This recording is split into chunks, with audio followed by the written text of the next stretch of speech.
Gloria a Dios. Gloria a Dios. Amén. Bueno, desde el tiempo de nuestros bisabuelitos, tatarabuelitos, ha habido problemas, ¿verdad? Ha habido altas, ha habido bajas, ha habido tiempos de bonanza, tiempos de prosperidad, tiempos de santidad, tiempos de bendición, pero ha habido tiempos también de derrota, de tristeza, de pobreza, de pecado. Es la historia de la humanidad. No hay nada nuevo, dice la Biblia, debajo del sol. Es la historia de la humanidad. Y ciertamente dice la Biblia que en los últimos tiempos se va a poner peor. Eso sí, en los últimos tiempos se va a poner peor. Por eso este mensaje que el Señor nos ha puesto a compartir, cómo ser salvos de esta generación, de esta perversa generación que estamos viviendo, ¿verdad? Cómo ser salvos de esto, porque es muy importante que seamos salvos nosotros, que sean salvos nuestra familia, nuestros seres queridos, nuestros hijos, nietos, bisnietos, que sean salvos, ¿verdad? Que sean libres de esta generación perversa que trae condenación a nuestras vidas. En los tiempos de Jesucristo, fíjense nada más, hace ya 2000 años aproximadamente, hubo gente que estuvo en contra de Jesucristo, como hasta hoy, hasta el día de hoy. Hay gente que está en contra de Jesucristo, ¿eh? Hay gente que estaba en contra de Jesucristo, que hasta pidieron que lo crucificaran. ¡Qué terrible! Gente que pidió que crucificaran a Jesucristo, ¿verdad? Gente inteligente, gente preparada, gente de todo, ¿verdad? Dice la Biblia en Hechos capítulo 2, verso 22. El apóstol Pedro, lleno del Espíritu Santo, de un mensaje tremendo ante más de 3000 personas, y les dijo de esta manera: varones israelitas, oíd estas palabras.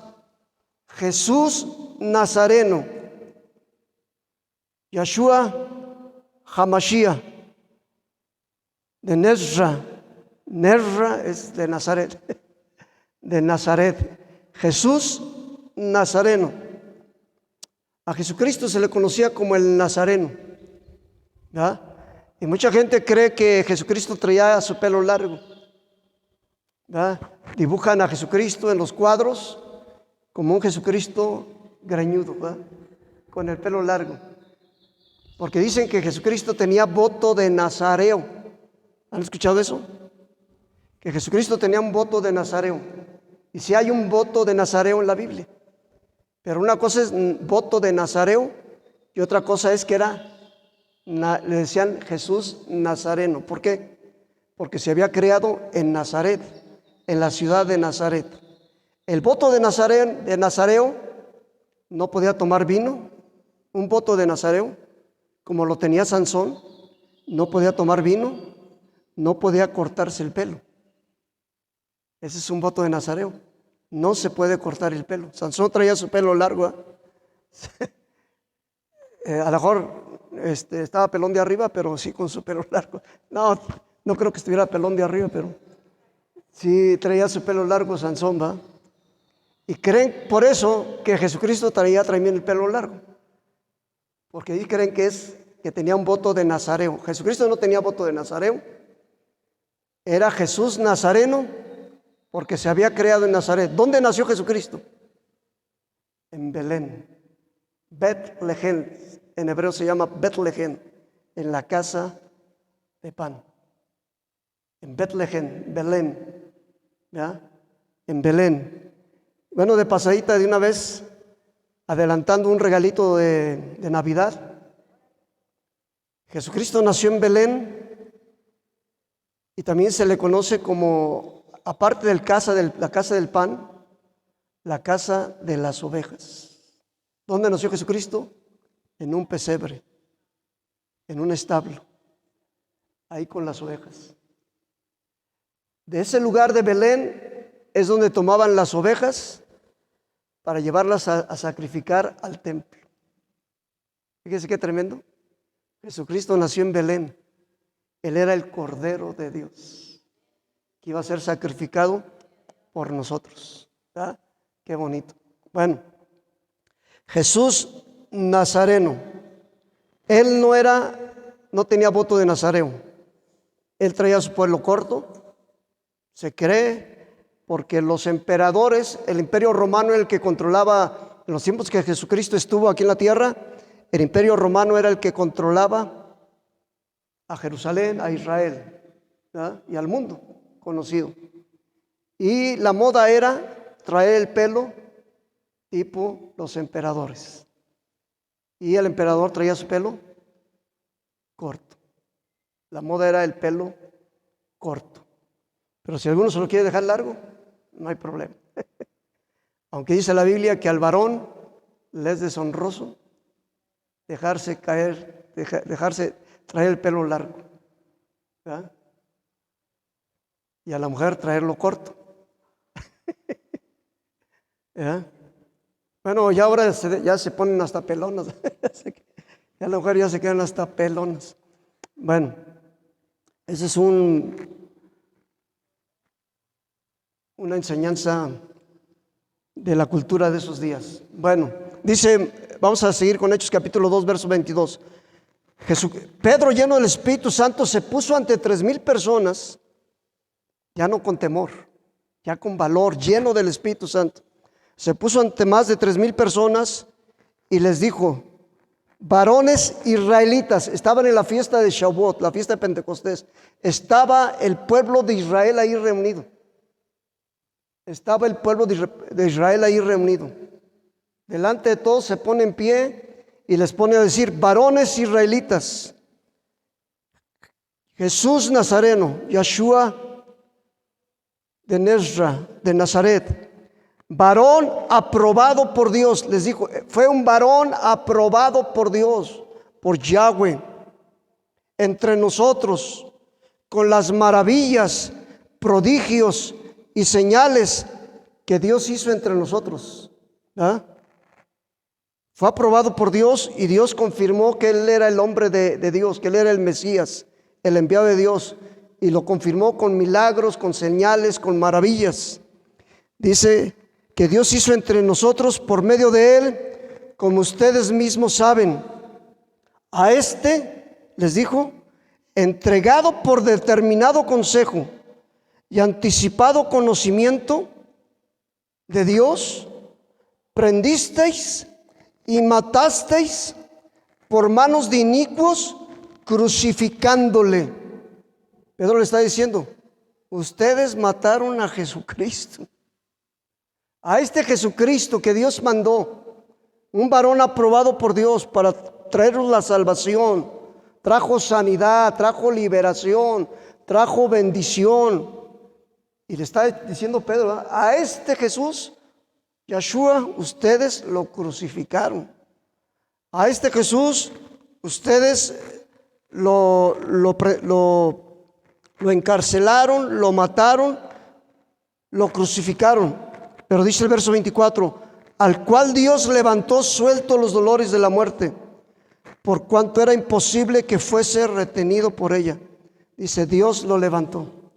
A este Dios lo resucitó. Dios lo resucitó, porque era imposible que fuera retenido por la muerte. Él es el que vence la muerte. ¿Quién es superior a la muerte? Jesucristo. Ahora hay muy fuerte la adoración a la muerte, ¿va? Hay muy fuerte la adoración a la muerte, pero hay alguien superior a la muerte, es Jesucristo. Amén. Jesucristo de Nazaret, Yeshua nuestro Mesías, es superior a la muerte. Él ya la venció. La muerte fue vencida. Dice el verso 25, porque David dice de él, fíjese, el rey David dice de Jesucristo, y el apóstol Pedro le está diciendo, el pueblo de Israel creía en el rey David. El rey David para el pueblo de Israel es alguien muy importante. Fue su rey, el rey David, ¿verdad? Pero el rey David les dijo, el apóstol Pedro les dijo allí al pueblo de Israel, el rey David dice de él esto: veía al Señor siempre delante de mí. Porque está a mi diestra, no seré conmovido. Por lo cual mi corazón se alegró y se gozó mi lengua. Y aún mi carne descansará en esperanza. Porque no dejarás mi alma en el Hades y no permitirás que tu santo vea corrupción. Me hiciste conocer los caminos de la vida, me llenarás de gozo con tu presencia. Varones hermanos, se os puede decir libremente del patriarca David, que murió y fue sepultado, y su sepulcro está con nosotros hasta el día de hoy. Si alguien respeta el pueblo de Israel, es a Moisés, es a David, es a los profetas, ¿verdad? Y a Jesucristo no lo respeta. A Jesucristo no, estamos hablando en general. Sí, hay mucha gente del pueblo de Israel que ya cree en Jesucristo, ama a Jesucristo, respeta a Jesucristo, pero en general, ¿verdad? En general, como nación no es así.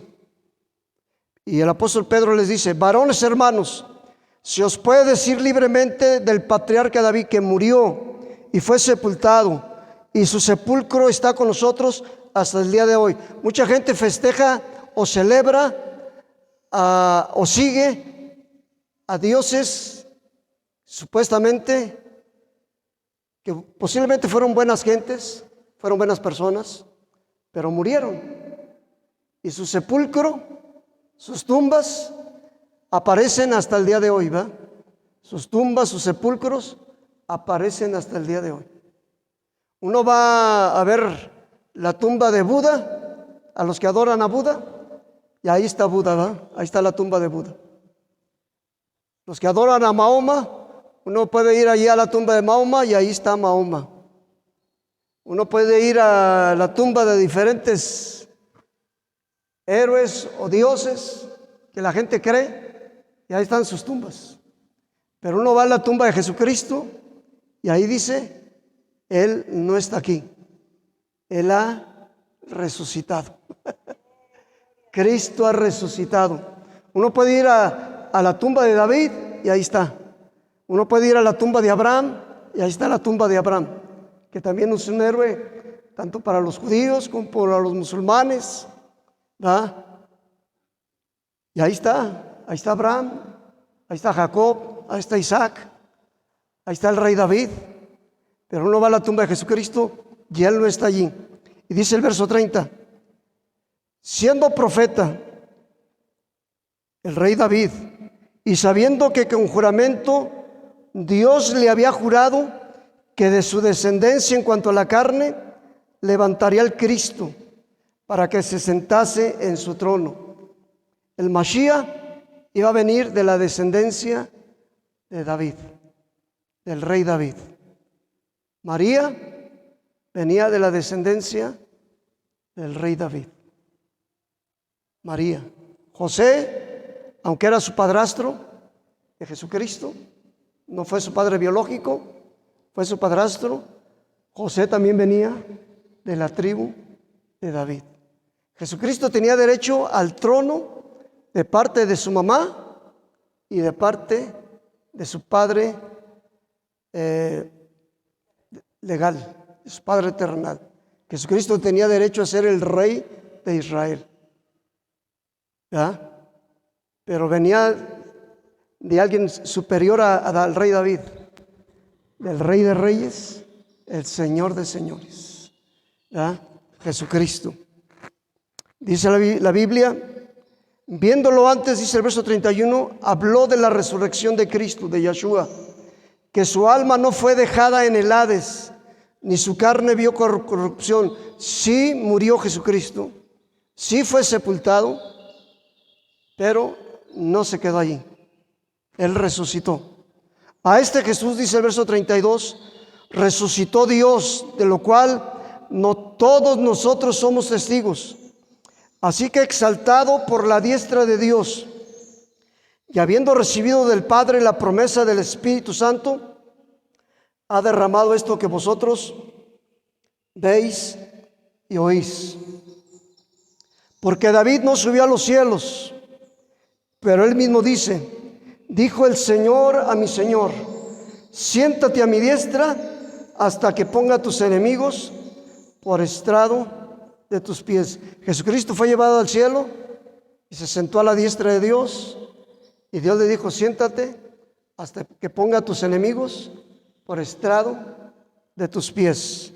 Sepa pues, verso 36, ciertísimamente toda la casa de Israel, que a este Jesús, Yeshua, a quien vosotros crucificaron, Dios, Yahweh, le ha hecho Señor y Cristo.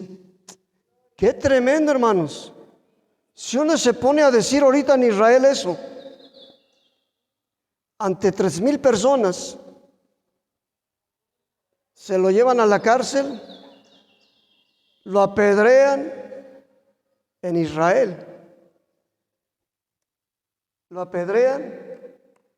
Si no es ciudadano de Israel, le quitan su visa y lo corren del país, lo sacan.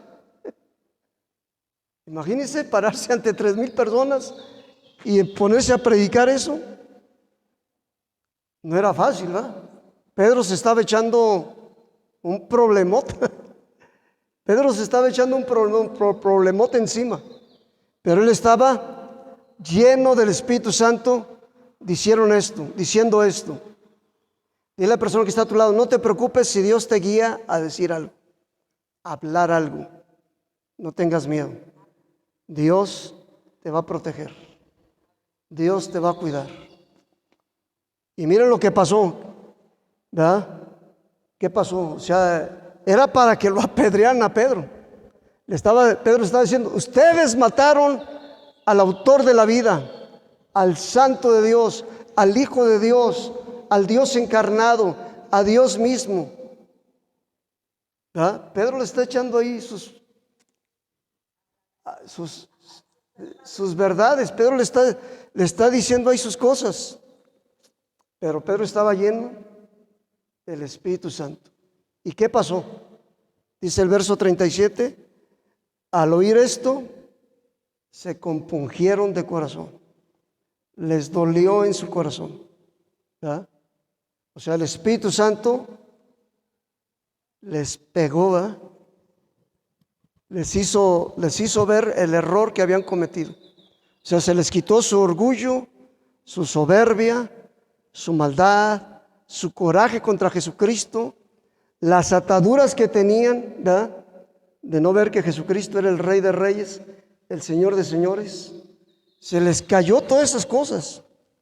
Dios hizo un milagro y les dolió en su corazón. Dice: al oír esto se compungieron de corazón y dijeron a Pedro y a los otros apóstoles: varones hermanos, ¿qué haremos?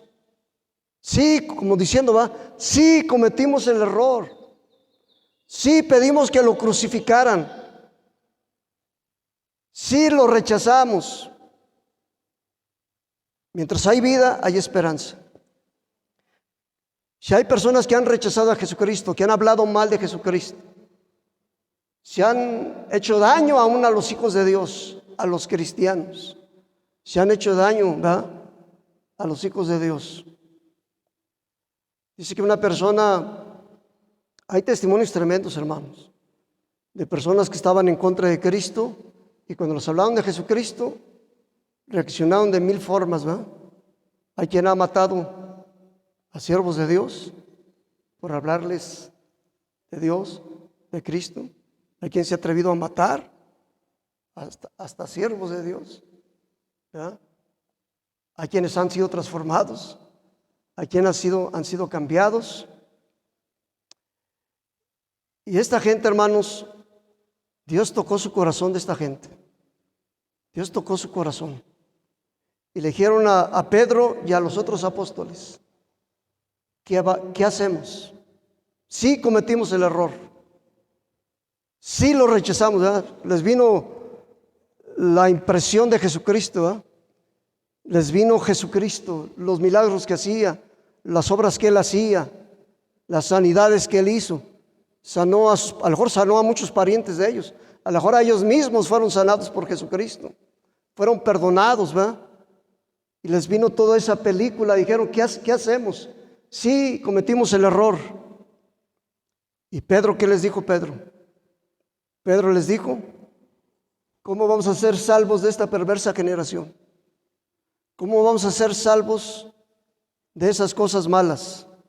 Pedro les dijo, arrepentíos y bautícese cada uno de vosotros. Arrepiéntanse, ¿verdad? Arrepentíos. ¿Cómo vamos a ser salvos de esta perversa generación? Arrepentirnos. Vamos a tener que arrepentirnos y bautizarnos. En hebreo, la palabra en hebreo es hagan, una versión en hebreo dicen, traducida al español dice, hagan teshuvah. A ver, digan con T, hagan teshuvah. Hagan teshuvah. Vuélvanse a Dios. Regresen a Dios. Regresen a Jesucristo. Hagan teshuvah. Arrepiéntanse. Dejen de hacer lo malo y empiecen a hacer lo bueno, ¿verdad? ¿Qué es lo que Dios quiere que hagamos? Que dejemos de hacer lo malo. ¿Cómo vamos a ser salvos de esta perversa generación? Mucha gente dice, pues si todos lo hacen,